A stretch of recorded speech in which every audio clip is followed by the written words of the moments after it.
Perches 6.5 7 8 10ද පුංචි ඉඩමක ලස්සනට ගෙයක් හදන්නේ කොහොමද? අද කාලේ නගරබදව පර්චස් 20 30 ඉඩම් ගන්න එක ලේසි නෑ. ඒ නිසා බොහෝ දෙනෙක් යොමු වෙන්නේ පර්චස් 6න් 10 අතර ඉඩම් වලටයි. නමුත් මේ වගේ ඉඩමක නිවසක් සැලසුම් කිරීමේදී ඔබට ගැටලු කිහිපයක් එන්න පුරුවන්. අද අපි idam.lk හරහා ඒ ගැන කතා කරමු. මේ වගේ පුංචි ඉඩමක ගෙයක් හදන්න පුළුවන්ද? අනිවාර්යෙන්ම පුරුවන්.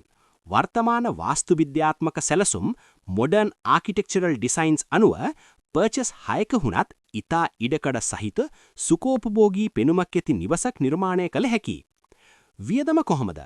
2026 වෙළඳපොළ මිල ගණන්. ඉඩම් මිල. නගරයේ අනුව පර්චසයක මිල රුපියල් ලක්ෂ 5 සිට ලක්ෂ 30 දක්වා වෙනස් විය හැකියි. ඉදිකිරීම් වියදම.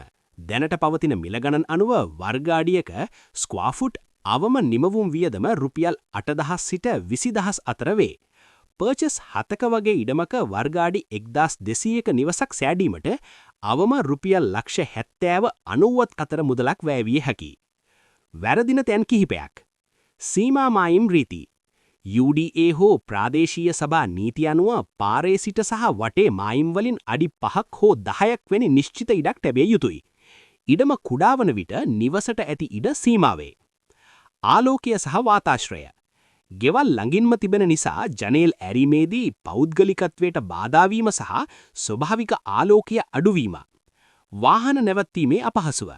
ගෙවක්ත කුඩා නිසා වාහන දෙකක් හෝ වැඩි ගණනක් හැසිරවීමට අපහසු වීම. විසඳුම් කිහිපයක්. උඩට හදන්න. go vertical. ඉඩම ඉතිරි කර ගැනීමට තනි තට්ටුවේ නිවසක් වෙනුවට තට්ටු දෙකකට සැලසුම් කරන්න. courtyards. මැද මිදුල්. නිවස ඇතුළටට ස්වභාවික ආලෝකය සහ හුළං ලබා ගැනීමට පුංචි මැද මිදුලක් එක් කරන්න. open concept. බිත්ති අඩු කර නිවස ඇතුළත විවෘතව සැලසුම් කිරීමෙන් ඉඩකඩ වැඩියෙන් පෙනේ. ඔබත් පර්චස් 6-10 අතර ඉඩමක් සොයනවාද? නැත්නම් එවැනි ඉඩමක නිවසක් හදනවාද? ඔබේ ගැටලු කමෙන්ට් එකක් විදිහට දාන්න.